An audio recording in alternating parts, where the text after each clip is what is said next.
প্রিয় ছাত্রছাত্রী, আগের দিন ক্লাসে আমরা বহুভুজের সদৃশতা নিয়ে আলোচনা করেছিলাম। এখানে কিছু নির্দিষ্ট বহুভুজ আছে।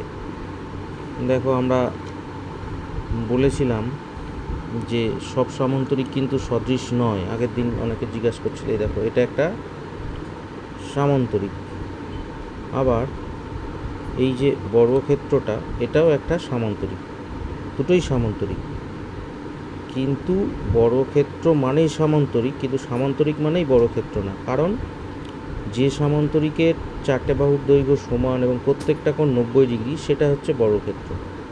তাহলে এদের বাহু সংখ্যা চারটেই, এটারও চারটে, এটারও চারটে, কিন্তু অনুরূপ বাহুগুলো সমানুপাতি না। এর যে কোনো দুটো বাহু সমান, তাহলে তাদের অনুপাত কত হবে? 1:1। কিন্তু এই সামান্তরিকটার যে কোনো দুটো বাহু সমান না, দেখেই বোঝা যাচ্ছে। ফলে এই যে পাশাপাশি দুটো বাহু বা সন্নিহিত দুটো বাহুর অনুপাত কিন্তু 1:1 আসছে না। দেখো, এটা বড় আর এটা ছোট, ফলে এরা কিন্তু সদৃশ হচ্ছে না। কিন্তু এই বর্গক্ষেত্রটা আর এই বর্গক্ষেত্রটা সদৃশ, এদের অনুরূপ বাহুগুলো সমানুপাতি, অনুরূপ কোণগুলো সমান। একইভাবে এই সামান্তরিকটা এবং এই সামান্তরিকটা সদৃশ। আর ত্রিভুজের ক্ষেত্রে আমরা বলেছিলাম যে সদৃশ কোণী হলেই সদৃশ হবে। সদৃশ কোণী কাদের বলেছিলাম? যে ত্রিভুজ দুটোর বা দুইয়ের বেশি ত্রিভুজের কোণগুলো আলাদা আলাদাভাবে সমান। দেখো, এই কোণটা এই কোণটা সমান, এই কোণটা এই কোণটার সাথে সমান, এই কোণটা এই কোণটার সাথে সমান। আমরা মেপেও দেখতে পারি চাঁদা দিয়ে। এবং এই দেখো, যদি একটার উপর একটা বসাই, পুরোপুরি মিলে যাচ্ছে। তার মানে এদের এই কোণটা এই কোণটা সমান, এই কোণটা এই কোণটা সমান এবং এই কোণটা এই কোণটা সমান। এইটাও দেখো এদের সাথে সদৃশ কোণ, এটা ছোট হলেও। এ দেখো, এই কোণটা এই কোণটার সাথে মিলে যাচ্ছে, এই কোণটা এই কোণটার সাথে মিলে যাচ্ছে, এই কোণটা এই কোণটার সাথে মিলে যাচ্ছে। তাহলে এটা ছোট বড় সাইজের ব্যাপার না, কিন্তু তিনটে করে কোণ সমান হলেই সদৃশকোণী হবে। আর সদৃশকোণী হলে ত্রিভুজের ক্ষেত্রে তারা সদৃশ হবে, অর্থাৎ তাদের অনুরূপ বাহুগুলোও সমানুপাতি হবে, অনুরূপ কোণগুলোও সমান হবে। এরপর আমরা কিছু উপপাদ্য পড়েছিলাম এর ধর্মের। আজকে যে উপপাদ্যটা পড়ব সেটা হচ্ছে এই সংক্রান্ত। যেমন আগের দিন পড়েছিলাম, মনে করে দেখো, যে কোনো একটা ত্রিভুজ আছে, তার কোনো একটা বাহুর এইখানে একটা বিন্দু আছে, সেটা এই বাহুটাকে একটা নির্দিষ্ট অনুপাতে ভাগ করেছে। ধরো, কথার কথা 2:3 অনুপাতে ভাগ করেছে।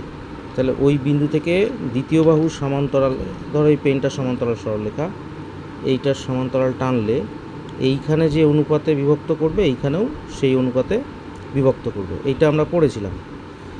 আর 9-এ সেটা ছিল যে এই অনুপাতটা 1:1, মানে এটা মধ্যবিন্দু ছিল, এটা মধ্যবিন্দু হলে এটাও মধ্যবিন্দু হবে। আমি ট্রেনের উদাহরণ দিয়েছিলাম, উদাহরণটা খুব ভালো করে মনে রাখবে। অর্থাৎ সমান্তরাল সরলরেখা কী করছে? এইখানে যে অনুপাতে বিভক্ত হয়েছে সেই ধর্মটাকে এইখানে ট্রান্সফার করে দিচ্ছে, এখানে পরিবহন করে নিয়ে চলে আসছে ট্রেনে। এখন প্রশ্ন হলো যে ধরো আমি একটা ত্রিভুজ নিয়েছি, এই ত্রিভুজটা সমকোণী ত্রিভুজ। ধরো এই কোণটা 90 ডিগ্রি কোণ। এই 90 ডিগ্রি কোণের এই যে সমকৌণিক বিন্দু, এইখান থেকে যদি আমি একটা বিপরীত বাহুর উপর লম্ব অঙ্কন করি, এই কালো পেনটা ধরো লম্ব, অর্থাৎ এইখান থেকে আমি লম্ব অঙ্কন করেছি, তাহলে এই সমকোণী ত্রিভুজটা দুটো ছোট ছোট ত্রিভুজে ভাগ হচ্ছে। এই দুটো ছোট ত্রিভুজ আর আগের যে মূল সমকোণী ত্রিভুজ, তারা সদৃশকোণী হবে।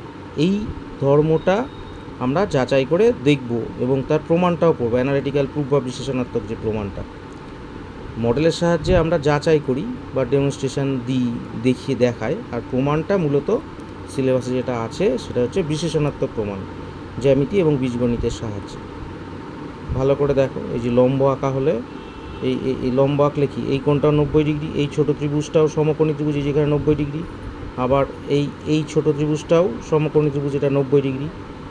অর্থাৎ আমি যদি এইভাবে দেখাতে চাই যে ধরো এটা একটা বড় সমকোণী ত্রিভুজ আছে, এখানে আমি লম্ব টানছি, টানার ফলে এইখানে একটা ছোট সমকোণী ত্রিভুজ তৈরি হচ্ছে, আর এই পাশে একটা ছোট সমকোণী ত্রিভুজ তৈরি হচ্ছে। বুঝতে পারছো সবাই? এই যে লম্ব টেনেছি, যেন একটা ছুরি, লম্বটা একটা ছুরির মতো। হ্যাঁ, কোথা থেকে লম্ব টেনেছি? 90 ডিগ্রি কোণের যেটা শীর্ষবিন্দু ছিল, বড় ত্রিভুজটার 90 ডিগ্রি কোণের যেটা শীর্ষবিন্দু, সেইখান থেকে বিপরীত বাহুর উপর লম্ব টেনেছি। টানার ফলে ওটা দুটো ছোট সমকোণী ত্রিভুজ তৈরি হয়েছে। তাহলে এই দুটো ছোট সমকোণী ত্রিভুজ আর মূল যে বড় সমকোণী ত্রিভুজ, তারা সদৃশকোণী হবে। এটাই আমাদের প্রমাণের বিষয়। এটা খুব গুরুত্বপূর্ণ।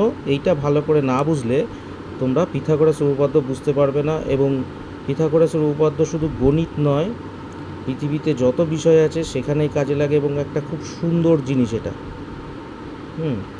তো এটা ভালো করে দেখে নাও ব্যাপারটা আমি কি বলতে চাইলাম। তাহলে এইখানে ওখানে যেমন আগের উপপাদ্যগুলো সমান্তরাল সরলরেখা একটা ধর্মকে নিয়ে যাচ্ছিল, যে মধ্যবিন্দু আছে মধ্যবিন্দুই থাকলো, 2:3 অনুপাত আছে 2:3 অনুপাতে নিয়ে গেল। এখানে লম্ব টানা হচ্ছে একটা বিশেষ জায়গা থেকে, সমকোণী ত্রিভুজের শীর্ষবিন্দু থেকে, যেটাকে সমকৌণিক বিন্দু বলে। লম্বটা কোথা থেকে টানা হচ্ছে? সমকোণী ত্রিভুজের সমকৌণিক বিন্দু থেকে। কোথায় টানা হচ্ছে? তার বিপরীত বাহুর উপরে।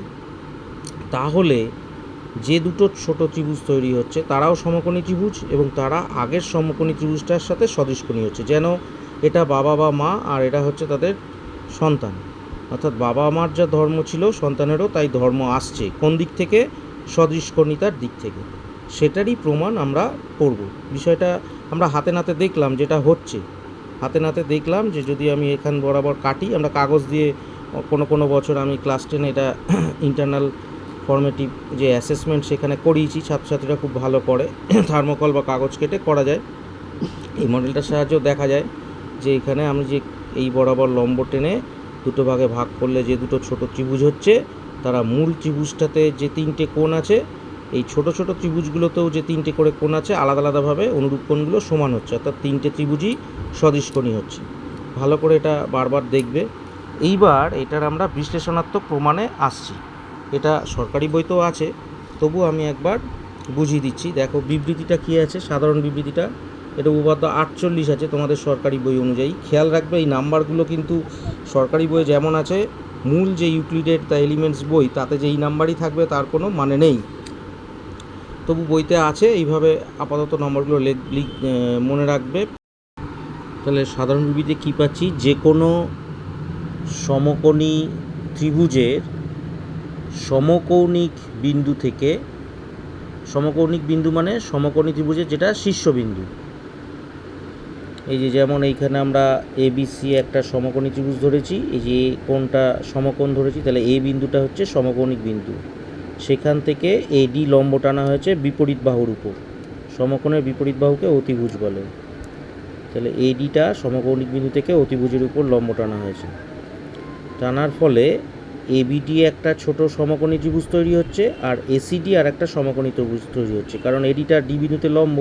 তাহলে এই দিকের এই যে BDA কোণটাও 90 ডিগ্রি বা ADB কোণটাও 90 ডিগ্রি, আর ADC কোণটাও 90 ডিগ্রি। তাহলে এখানে বিবৃতিতে সেটাই বলছে, যে কোনো সমকোণী ত্রিভুজের সমকৌণিক বিন্দু থেকে অতিভুজের উপর লম্ব অঙ্কন করলে এই লম্বের উভয় পার্শ্বস্থিত, মানে উভয় পাশের ত্রিভুজদ্বয় সদৃশ।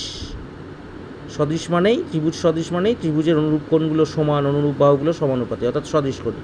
এবং ওই ত্রিভুজগুলির প্রত্যেকে মূল ত্রিভুজের সঙ্গে সদৃশ।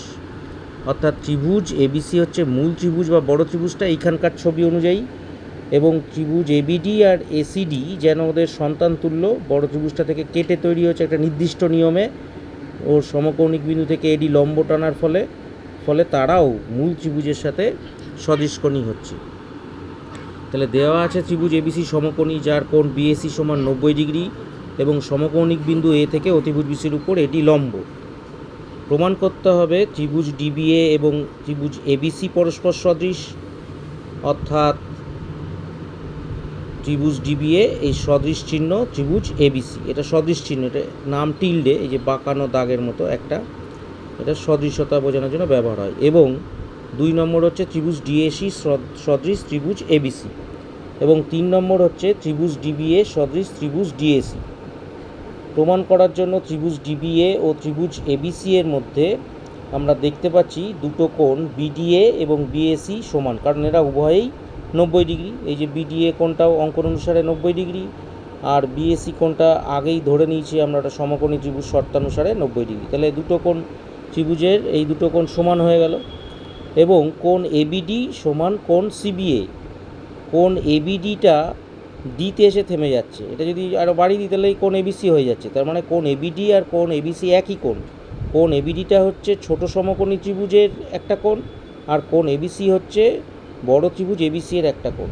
তার মানে আমরা দেখতে পাচ্ছি ত্রিভুজ ডিবিএ এবং ত্রিভুজ এবিসির মধ্যে দুটো করে কোণ সমান হয়ে গেল। একটা 90 ডিগ্রি হওয়ার জন্য সমান হলো, আর একটা একই কোণ হওয়ার জন্য সমান হলো। যেহেতু ত্রিভুজের তিনটে কোণের সমষ্টি 180 ডিগ্রি হয় অবশ্যই সমতলিক জ্যামিতিতে, সেই জন্য এদের বাকি কোণটা অবশ্যই সমান হতে হবে। কারণ ত্রিভুজ বিডিএরও তিনটে কোণ যোগ করে 180 ডিগ্রি, ত্রিভুজ এবিসিরও তিনটে কোণ যোগ করে 180 ডিগ্রি, তার মধ্যে দুটো দুটো করে কোণ দুজনের সমান হয়ে গেছে ত্রিভুজ দুটো, তাহলে বাকি কোণ দুটো অবশ্যই সমান হবে। একইভাবে আমরা অন্য ছোট ত্রিভুজ যেটা আছে এডিসি, সেটাও দেখাতে পারি যে ত্রিভুজ এবিসির তিনটে কোণের সাথে ওর তিনটে কোণ সমান হচ্ছে। তাহলে ত্রিভুজ ডিবিএ সদৃশ ত্রিভুজ এবিসি দেখানো যাচ্ছে, একইভাবে ত্রিভুজ ডিএসি সদৃশ ত্রিভুজ এবিসি দেখানো যাবে। যে একইভাবে কোণ এডিসি সমান 90 ডিগ্রি, আবার কোণ বিএসি সমান 90 ডিগ্রি। আর ছোট ত্রিভুজ এসিডি এর এসিডি কোণ বড় ত্রিভুজ এবিসি এর এসিবির সাথে সমান। এই যে এসিডিতে থেমে গেলে এসিডি কোণ, আর বিতে থামলে এসিবি কোণ, কোণের মানটা একই থাকছে, এই বাহুটা শুধু ছোট বা বড়র ব্যাপার।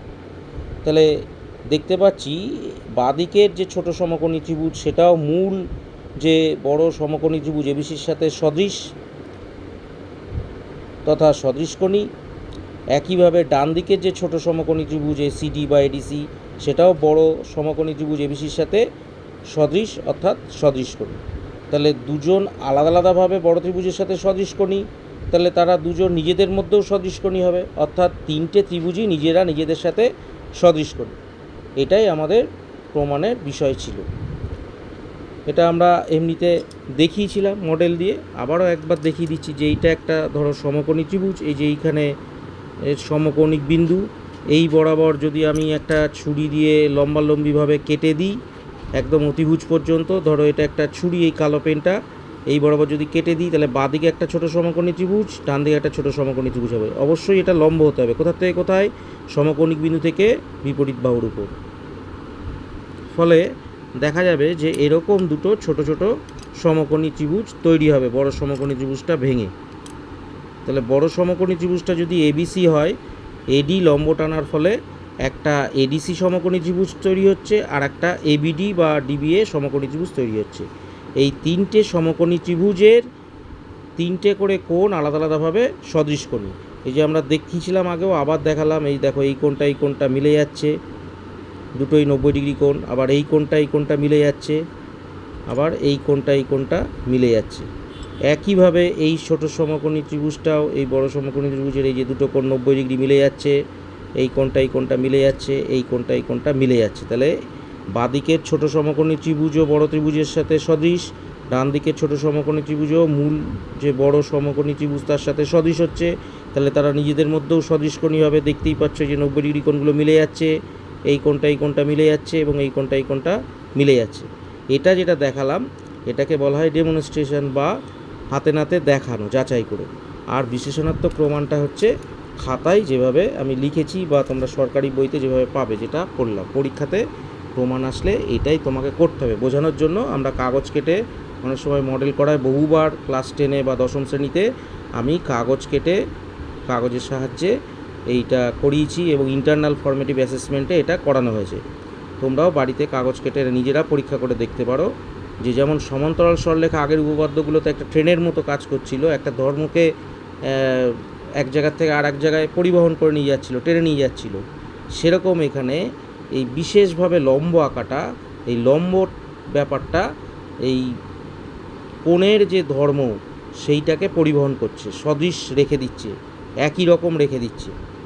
এটা খুব মজার এবং আকর্ষণীয়, আমাদের খুব কাজে লাগবে পরীক্ষার জন্য, মাধ্যমিক পরীক্ষার জন্য গুরুত্বপূর্ণ, পরবর্তী উপপাদ্যগুলো শেখার জন্য গুরুত্বপূর্ণ। ভিডিওটি বারবার দেখো, যে জায়গায় বুঝতে পারবে না আমাকে প্রশ্ন জিজ্ঞাসা করবে, তার সাথে ছবিটাও দেখো, বইতে সরকারি বইতেও উপপাদ্যটা দেখবে।